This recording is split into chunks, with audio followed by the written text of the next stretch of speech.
Om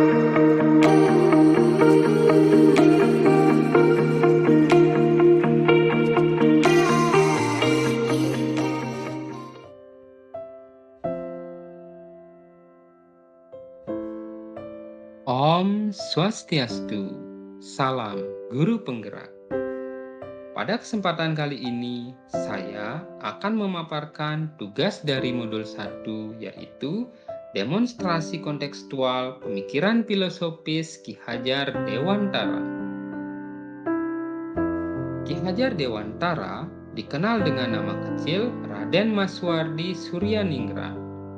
Beliau adalah seorang aktivis pergerakan kemerdekaan Indonesia, kolumnis, politisi, dan pelopor pendidikan bagi kaum pribumi Indonesia dari zaman penjajahan Belanda. Beliau juga merupakan pendiri perguruan Taman Siswa, suatu lembaga pendidikan yang memberikan kesempatan bagi para pribumi untuk bisa memperoleh hak pendidikan seperti halnya para priai maupun orang-orang Belanda. Lalu, apa saja pemikiran filosofis Ki Hajar Dewantara dalam dunia pendidikan? Yang pertama adalah tentang trilogi pendidikan. Pertama, Ingarso Sungtolodo. Guru bisa memberikan contoh yang baik dalam perkataan dan perbuatan. Seorang pendidik harus bisa memberi teladan atau contoh tindakan yang baik setidaknya mengenai hal yang telah diajarkannya.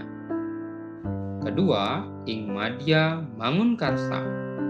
Guru selalu berada di tengah-tengah murid untuk memberikan semangat. Di sini, guru harus selalu mempunyai prakarsa dan ide dengan memberikan wawasan pengetahuan untuk siswa-siswanya. Bukan hanya membaca ulang apa yang sudah ada di buku yang dipegang oleh siswa, atau malah kita hanya memberikan soal saja dan siswa disuruh mengerjakan. Ketiga, Tuturi Handayani. Guru harus bisa memberikan dorongan dan arahan.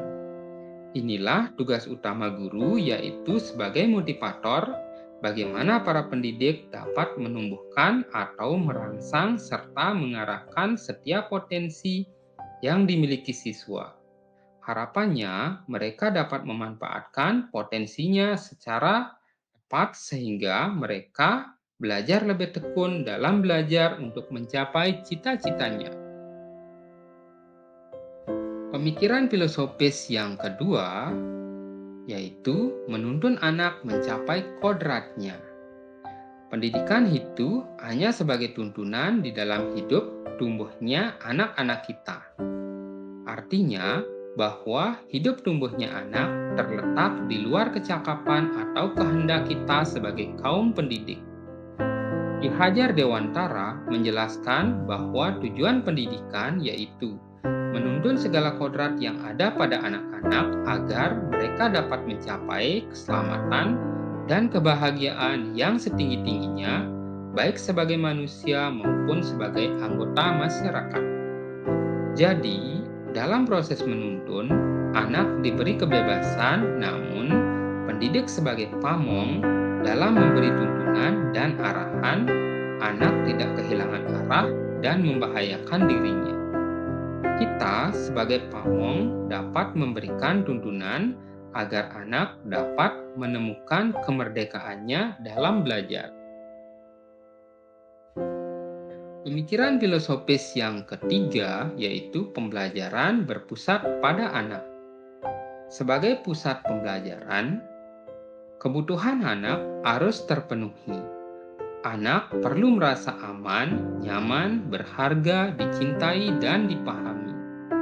Perasaan tersebut mendorong munculnya motivasi dan kesadaran anak untuk belajar. Setelah tumbuh motivasi belajar anak, perlu hal yang menyenangkan dalam belajar. Apa yang dekat dan dikenal baik oleh anak merupakan hal yang menyenangkan oleh anak. Sesuatu yang akan mudah dipahami anak karena anak sudah mendapatkan pengalaman dalam bentuk lain yang berhubungan dengan materi yang telah dipelajarinya. Prinsip pembelajaran yang berpusat pada anak lainnya adalah menjadikan anak sebagai subjek pembelajaran di mana anak-anak yang aktif membangun pengetahuannya.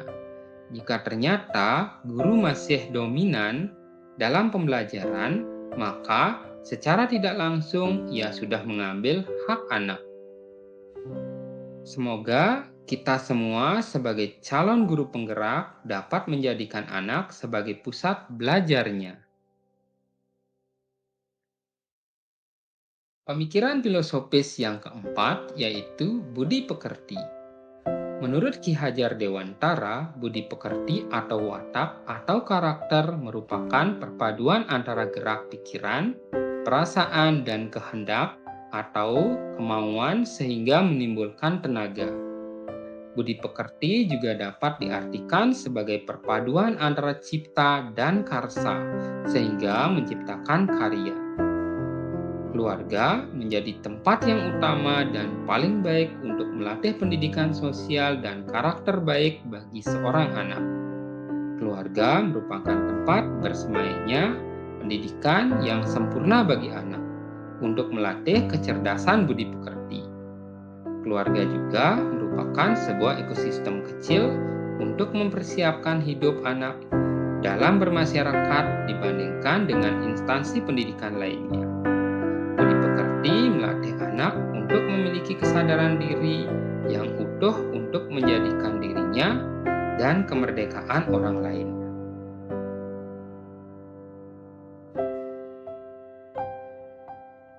Konsep atau pemikiran Ki Hajar Dewantara banyak diterapkan dalam segala hal perkembangan pendidikan di Indonesia. Tak terkecuali di setiap sekolah di Indonesia. Sebagai pusat tuntunan, saya sebagai guru sudah menjadi hal wajib dalam memberikan contoh yang baik serta mengarahkan anak didik agar dapat mengembangkan dirinya dengan baik. Motivasi dan strategi pembelajaran yang baik mampu membangun semangat belajar anak didik agar tetap mencintai belajar dan prosesnya. Hal ini merupakan salah satu modal awal penerapan trilogi pendidikan yang disampaikan Ki Hajar Dewantara.